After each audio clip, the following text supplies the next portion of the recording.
आज हम आपको बताएंगे कि कश्मीर की सियासत में 10 सालों के बाद फिर से जिस पार्टी ने मजबूती के साथ वापसी की है वो एनसी यानी नेशनल कॉन्फ्रेंस है। और कश्मीर की सियासत में कैसे इस कुनबे की एंट्री हुई, कैसे इस कुनबे ने अब तक वहां हुकूमत की और क्यों अवाम को अभी भी इस पार्टी पर यकीन है कि यही पार्टी है जो कश्मीर के अवाम को बेहतर तरीके से परेशानियों के मसाइल से निकाल सकती है। तो आइए तारीख के सफात को पलटते हैं और बताते हैं कि कैसे अब्दुल्ला फैमिली ने कश्मीरियों के दिलों पर अब तक राज किया है। ये कहानी शुरू होती है फारूक अब्दुल्ला के वालिद शेख अब्दुल्ला से, क्योंकि उन्होंने सबसे पहले सियासत में कदम रखा और अब उनकी चौथी नस्ल इसको संभालने को तैयार खड़ी है, यानी उमर अब्दुल्ला के बेटे जहीर अब्दुल्ला। हालांकि जहीर अब्दुल्ला ने अभी बाज़ाब्ता तौर पर सियासत में कदम नहीं रखा है, मगर इस बार के इंतखाब में वो सरगर्म नजर आए और मीडिया से भी रूबरू हुए। फारूक अब्दुल्ला के वालिद शेख अब्दुल्ला की पैदाइश 1905 में हुई थी, लेकिन बदकिस्मती से उनके वालिद का उनकी पैदाइश के 2 हफ्ते कबल ही इंतकाल हो गया। वो 9 भाई बहनों में सबसे छोटे थे। बचपन में शेख अपनी पढ़ाई के साथ साथ अपनी पुश्तैनी शॉल की दुकान पर भी काम किया करते थे। शेख अब्दुल्ला ने अपनी आला तालीम एएमयू से हासिल की और 25 साल की उम्र में वो तालीम हासिल करके कश्मीर लौट आए। और कश्मीर में डोगरा इख्तिदार का वो वक्त था, वो कश्मीरी मुसलमानों के हक के लिए सरगर्म हो गए। और इसी दौरान 1932 में चौधरी गुलाम अब्बास की क़यादत में एक नई सियासी पार्टी बनी जिसका नाम मुस्लिम कॉन्फ्रेंस रखा गया।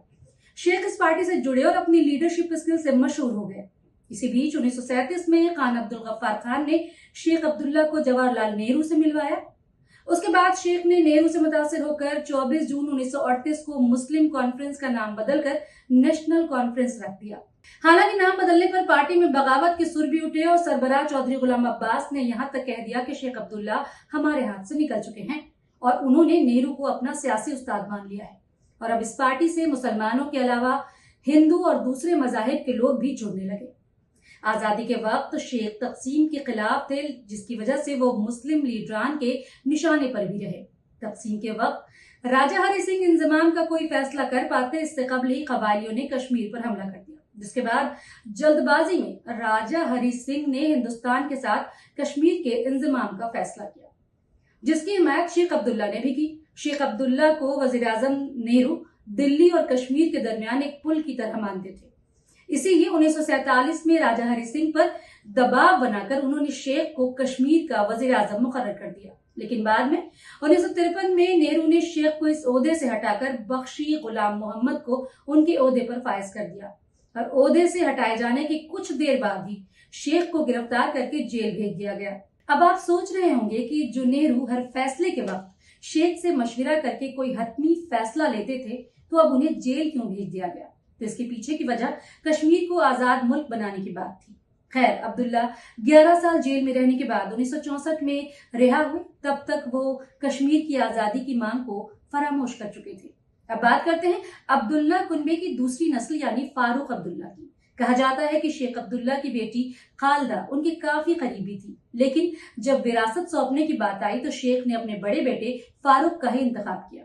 1965 में फारूक अब्दुल्ला मेडिकल की तालीम हासिल करके प्रैक्टिस के लिए लंदन चले गए थे, लेकिन 1975 में खानदानी वजूहात के सबब उन्हें कश्मीर लौटना पड़ा।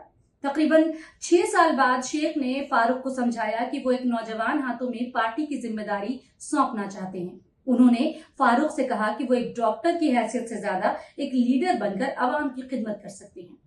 1980 में शेख ने फारूक को श्रीनगर सीट से टिकट दिया और वो इंतखाब में कामयाब भी हुए। 1 साल बाद ही शेख ने फारूक को पार्टी की कमान देने का फैसला किया। फारूक की ताजपोशी को यादगार बनाने के लिए शेख ने पार्टी की खुसूसी मीटिंग भी बुलाई। 21 अगस्त 1981 को पार्टी की कमान संभालने से पहले फारूक ने श्रीनगर में एक बड़ी रैली की, जिसमें बड़ी तादाद में लोगों ने शिरकत की और वादी नेशनल नेशनल सारे नेशनल के नारों से गूंज उठी। और एक होटल की बालकनी से फूल बरसाकर शेख ने फारूक का इस्तकबाल किया और उसी रैली में बाज़ाब्ता तौर पर शेख ने पार्टी की कमान फारूक को सौंप दी। 1982 में शेख अब्दुल्ला का इंतकाल हो गया और उनके इंतकाल के बाद पार्टी और सियासत का जो खेल था उसके इख्तिदार पर काबिज होने के लिए फारूक और उनके बहन बहनोई के बीच जंग शुरू हो गई। और इस लड़ाई में जीत बहनोई की हुई और फारूक के हाथ से इख्तिदार चला गया। और कांग्रेस आई की हिमायत से फारूक के बहनोई गुलाम मोहम्मद शाह जम्मू कश्मीर के वजीर आला बन गए। अब बात करते हैं अब्दुल्ला खानदान की तीसरी नस्ल यानी उमर अब्दुल्ला की। इन सब हालात के बाद 1996 में एनसी ने एक बार फिर इख्तिदार हासिल किया और एनसी की अक्सरियत से फतह हासिल करने के फौरन बाद ही उमर ने सियासत में कदम रखा। अब्दुल्ला कुनबे की तीसरी नस्ल भी सियासत में शामिल हो गई। हालांकि फारूक अब्दुल्ला बेटे उमर अब्दुल्ला के सियासत में कदम रखने से मुत्तफिक नहीं थे। उन्होंने उमर को सियासत में कदम न रखने की सलाह दी, लेकिन उमर ने उनकी बात को मुस्तरद करते हुए सियासत में कदम रख ही लिया। इसके बाद 1998 में फारूक ने बेटे उमर को पार्टी के टिकट से एमपी का इंतखाब लड़वाया और उमर जीत के बाद मरकजी वजीर बन गए। 23 जुलाई 2001 से 23 दिसंबर 2002 तक उमर एनडीए में सबसे कम उम्र के वजीर मुमलिकत बराए खारजा बने और इस वक्त उनकी उम्र महज 28 साल थी। हालांकि 17 महीने बाद ही दिसंबर 2002 में उन्होंने इस ओहदे से इस्तीफा दे दिया। उसके बाद 2002 में ही फारूक ने उन्हें पार्टी के कौमी सदर की जिम्मेदारी सौंपी। इसी साल हुए असेंबली इंतखाब में उमर गांदरबल से इंतखाब लड़े और हार गए।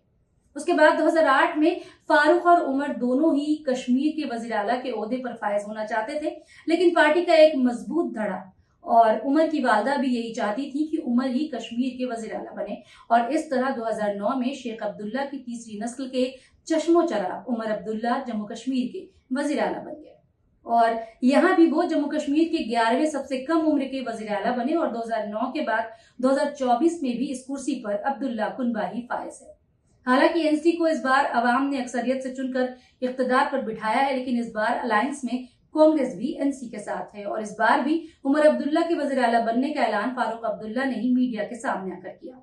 लेकिन इन सब के बीच अब्दुल्ला कुनबे की चौथी नस्ल का चेहरा भी ज़हीर अब्दुल्ला की शक्ल के तौर पर अवाम को देखने को मिला है। हालांकि ज़हीर अब्दुल्ला ने अभी तक सियासत में बाज़ाब्ता तौर पर कदम नहीं रखा, लेकिन वो इस बार के इंतखाब में तशहीर के साथ साथ मीडिया से भी रूबरू हुए और अब्दुल्ला खानदान की चौथी नस्ल की एंट्री की निशानी के तौर पर वो देखे भी जा रहे हैं।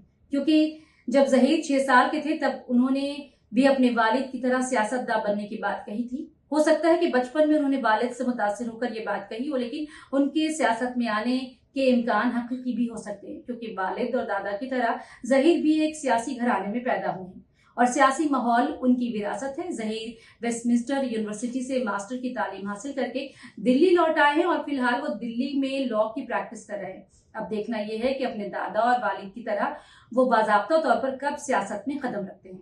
फिलहाल आवाम को उमर अब्दुल्ला की हलफबरदारी के साथ साथ कश्मीर में बेहतरी और जो मसाइल हैं उसके हल की उम्मीद है। अब देखने वाली बात ये होगी कि उमर अब्दुल्ला इक़्तिदार संभालने के बाद कितनी जल्दी कश्मीर को रियासत का दर्जा दिलवाने की कोशिश करते हैं और आर्टिकल 370 पर जो उन्होंने ताख़ीर की बात कही है तो उस पर उनका आगे क्या फैसला होता है।